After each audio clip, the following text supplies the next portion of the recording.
Yo, what's up guys? It's me again, Roy Angel Vlog. Ayan, kung bago ka pa lang dito sa aking YouTube channel,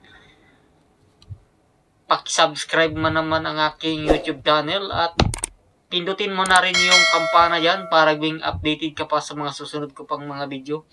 Ayan mga idol, ang ating video ngayon mga idol ay magbibigay tayo ng tips kung ano nga ba yung magagandang applyan natin ngayong 2022 ng mga bansa.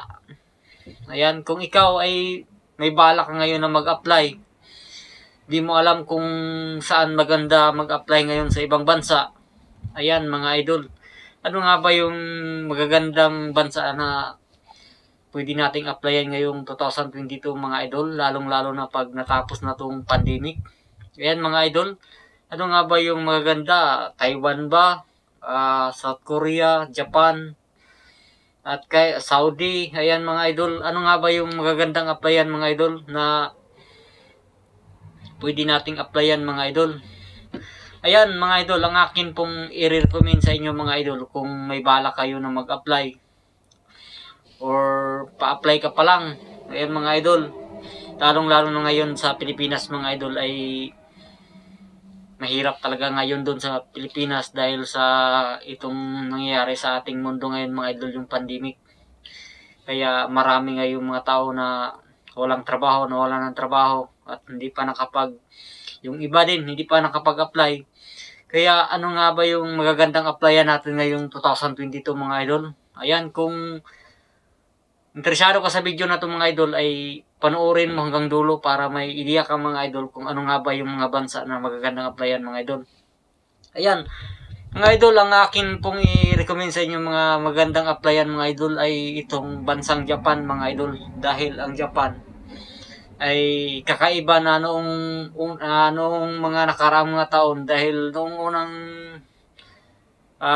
una, yung pagpasok ko dito mga idol ay 3 years lang yung kontrata ko mga idol. Ngayon mga idol, noong 2019 ay nagbago na. Ginawa na nilang 5 years yung kontrata dito sa Japan.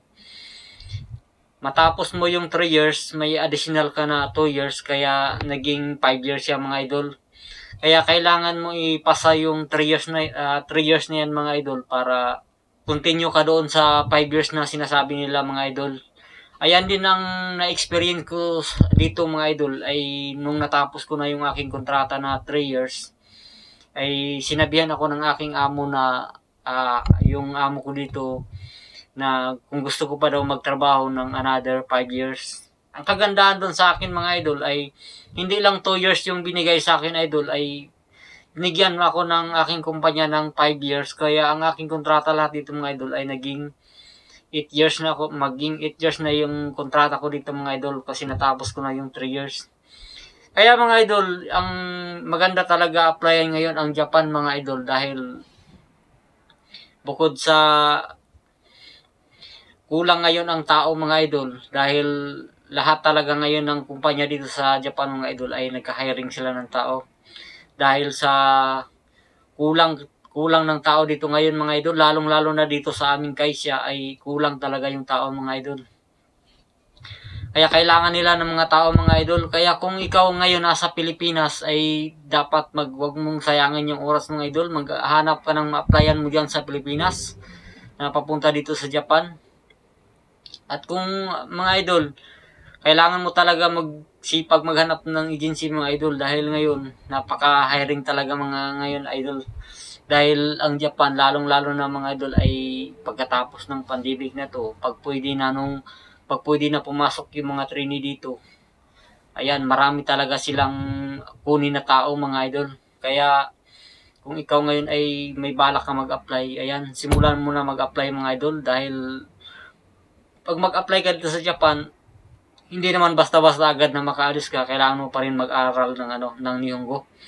Ayan, maghanap kayo dyan sa Pilipinas ng agency na na maaaring yung mga pag-aralan ng Japanese Nihongo. Marami dyan sa Pilipinas, nagkalat yung agency dyan. Ayan, mag-ingat lang kayo mga idol sa mga agency dyan sa Pilipinas kasi may marami din iba dyan na na hindi mga idol na register sa POE. Kaya kailangan nyo mag-ingat mga idol kasi maraming nabudol dyan sa mga agency mga idol. Kaya pag mag-apply kayo mga idol, tingnan nyo talaga yung agency kung ano ba yun, legit ba yun mga idol. Para hindi masayang yung pera nyo mga idol kasi marami akong nabalitaan mga idol ay maraming nabudol sa mga ganyan mga idol na sila nangako sila na papalisin. Tapos, ganun pala. Inano lang yung pera nila. Tapos, wala na mga idol. Kaya, ingat-ingat din tayo sa mga pag-a-apply mga idol. Ayan mga idol, no. Isa din ito sa ang Japan mga idol ay napakagandang trabahoan mga idol. Lalong-lalo na ngayon. Napaka ano na ngayon ng Japan mga idol. Ay balita ko mga idol, no. Pag natapos mo na yung 5 years mo dito na kontrata mo ay continue ka ng another year mga idol. Di ko lang sigurado mga idol, pero sabi ng ano namin mga idol ng aming company ay dito sa Japan, pag natapos namin yung 5 years na is specified skilled worker ay maaari na naming madala yung aming pamilya dito sa Japan kung matapos namin yung 5 years mga idol. Ayan, nagdepende din yan sa kumpanya nyo mga idol. Kung anuhin nyo ba kung gastusan ba kayo ng kumpanya, pwede nyo ba dalhin yung pamilya nyo dito sa Japan. Kaya mga idol, halimbawa mga idol ay kung dito ka na sa Japan nagtatrabaho, ayan, ang akin lamang pong may papayo sa mga idol ay sipagan mo yung trabaho at saka ingatan mo rin yung trabaho mga idol at galingan mo at huwag kang magpasaway dito sa Japan mga idol dahil ang mga Hapon idol ay napaka-ano nila sa trabaho mga idol. Lalong-lalo na yung absin. Ayaw nila na ganyan na laging nag-absin mga idol. Kaya tips ko lang sa inyo mga idol ay kailangan nyo dito mga idol na kailangan dito ang gusto ng mga Hapon mga idol ay masipag. Kasi marami talagang nag-apply dito mga idol. Lalong-lalo na dito sa aming Kaisya ay marami ding mga Pinoy dito na umuwi dahil hindi din nila kaya yung trabaho dahil mabigat naman, medyo mahirap-hirap din yung trabaho dito mga idol. Pero sa una lang mga idol ay mahirap talaga, pero pag dating na mga 2 buwan o 1 buwan mo dito, wala na, makukuha mo na yung trabaho dito mga idol. Sa una lang naman yan, mahirap kasi machine nga naman yung hawak mo. Hindi naman gagaya ng machine dyan sa Pilipinas na hawak mo. Tapos pareho lang dito, hindi. Iba yung machine dito mga idol, ay yung machine na dito mga idol ay digital na. Automatic na yung mga machine dito. Hindi naman masyadong mahirap. Hindi naman mabigat yung binubuhat namin dito. Mga nasa mga ano lang ata, mga 10 kilos. O yan, 5 kilos, ganyan. Ganyan lang ka, mga idol. Ano lang nga lang mga idol, ay ano lang dito. Yung isang araw ka lang nakatayo kasi bawal naman dito umupo. Kaya ang payo ko sa inyo mga idol, ang Japan talaga mga idol ay the best talaga na magandang apply ngayong 2022 mga idol. Kaya kung may bala ka na mag-apply, ayan, simulan na muna ngayon mga idol habang hindi pa pwede pumasok yung mga trainee dito. Malay mo mga idol ay isa ka sa mga palarin na makapunta dito sa Japan. Ayan. Kasi napakaganda pagtrabuhan dito sa Japan mga idol. Bukod sa malaki yung sahod mo dito, ay maaari mo pang madala yung pamilya mo dito. Yung Japan mga idol ay parang kagaya na rin sa Korea mga idol. Ang Korea ay 5 years ang nila din yung kontrata. Pero pwede ka ba din nun mag-continue. Ngayon sa Japan mga idol ay gano'n na rin mga idol. Ay pwede mo na rin ma-continue yung trabaho mo dito pag masipag ka lang mga idol. Dati yung mga ina-allow lang nila na mag-stay dito ng matagal yung mga talaga mga skilled talaga mga idol gaya ng mga nursing, yung mga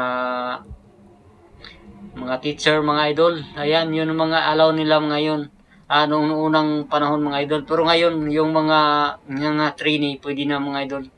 Lalong-lalo na pag naging specified skilled worker ka na mga idol ay maganda na yun mga idol dahil may posibilidad pa mga idol ay makatira ka dito sa Japan kung gusto mong tumira dito sa Japan mga idol. Kaya payo ko sa inyo mga idol, pag dito na kayo sa Japan, gambatean nyo mga idol at galingan nyo yung trabaho para maging specified skilled worker kayo mga idol. Ayan, tulad sa akin mga idol ay hawak ko ngayon ay isa na akong specified skilled worker. Mag2 taon ako sa aking visa ngayon mga idol. Medyo tumaas naman yung sahod namin mga idol. Kaya nga lang mahina yung trabaho namin ngayon buhat nung sa pandemic nga mga idol. Kaya mga idol, sana may natutunan ka sa video na to, at kung nagustuhan mo yung video na to mga idol, at i-like mo na at i-share at i-subscribe mo na rin yung aking YouTube channel para maging updated ka pa sa mga susunod ko pang mga vlogs about dito sa Japan mga idol.